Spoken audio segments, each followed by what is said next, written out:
The promise at Zamzam, the well of Zamzam, which disappeared when the Arabs placed idols at the Kaaba, remained buried under the sand. Thus, for many years the people of Quraysh had to fetch their water from far away.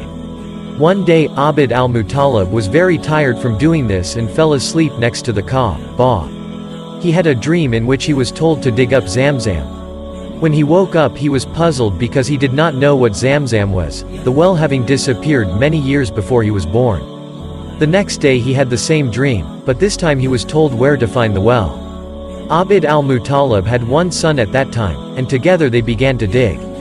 The work was so difficult that Abd al-Muttalib made an oath to Allah that if one day he were to have 10 sons to help him and stand by him, in return he would sacrifice one of them in Allah's honor. After working for 3 days they finally found the well of Zamzam. Pilgrims have been drinking from it ever since. The years passed by and Abd al-Muttalib did have 10 sons.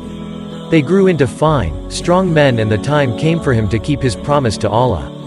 He told his sons about the promise and they agreed that he had to sacrifice one of them to see which one it would be. They decided to draw lots, which was the custom of Quraysh when deciding important matters.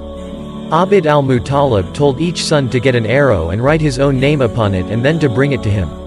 This they did, after which he took them to the Kaaba where there was a man whose special task it was to cast arrows and pick one from among them.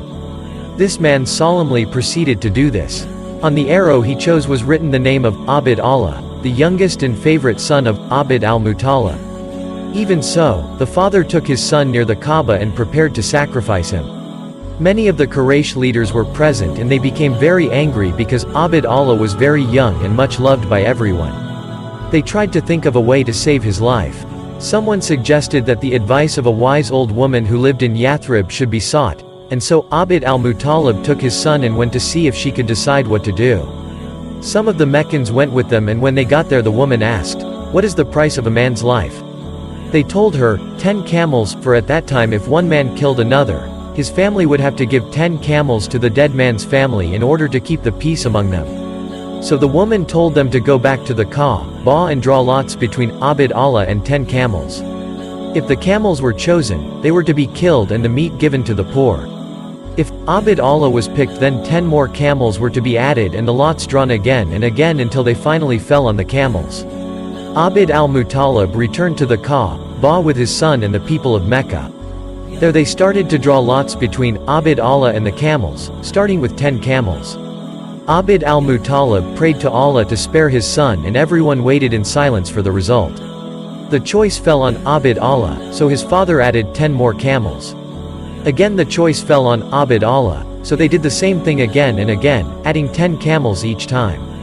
Finally they reached 100 camels, and only then did the lot fall on the camels. Abd Allah was saved and everyone was very happy.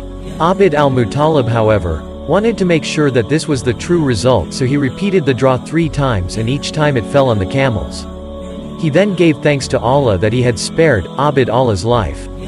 The camels were sacrificed and there was enough food for the entire city, even the animals and birds. Abd Allah grew up to be a handsome young man and his father eventually chose Amina, the daughter of Wahb, as a wife for him. It was a good match for she was the finest of Quraysh women and Abd Allah the best of the men. He spent several months with his wife, but then he had to leave her and travel with one of the caravans to trade with Syria. On his way back to Mecca from Syria, Abd Allah became ill and had to stop off in Yathrib to recover. The caravan, however, continued on its way and arrived back in Mecca without him.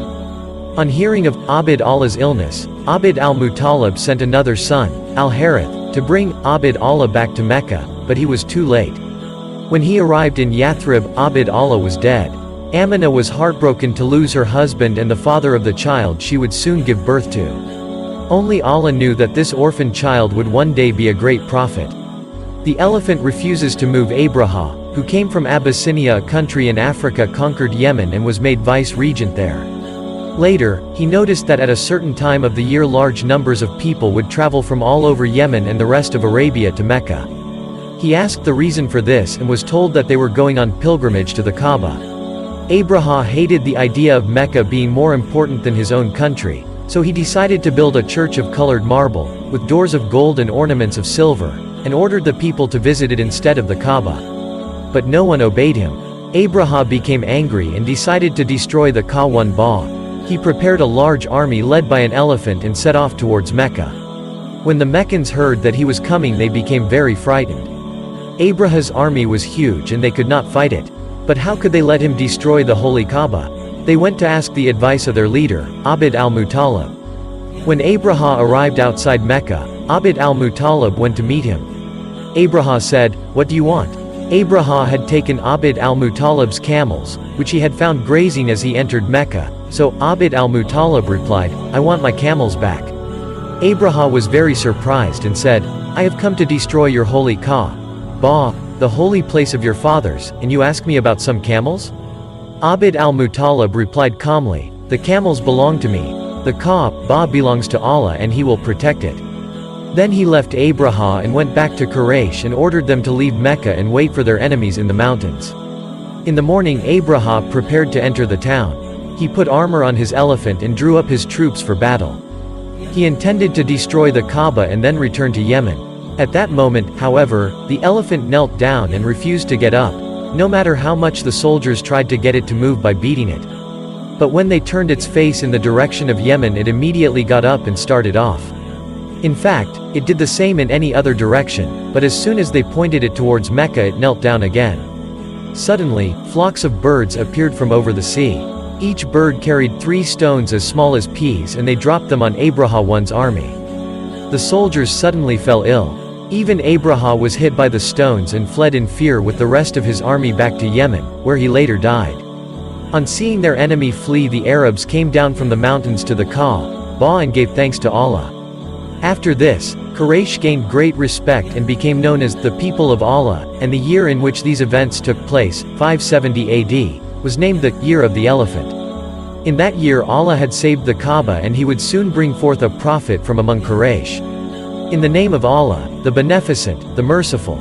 Hast thou not seen how thy Lord dealt with the owners of the elephant? Did He not bring their stratagem to naught, and send against them swarms of flying creatures, which pelted them with stones of baked clay, and made them like green crops devoured by cattle? Quran 105.1-5.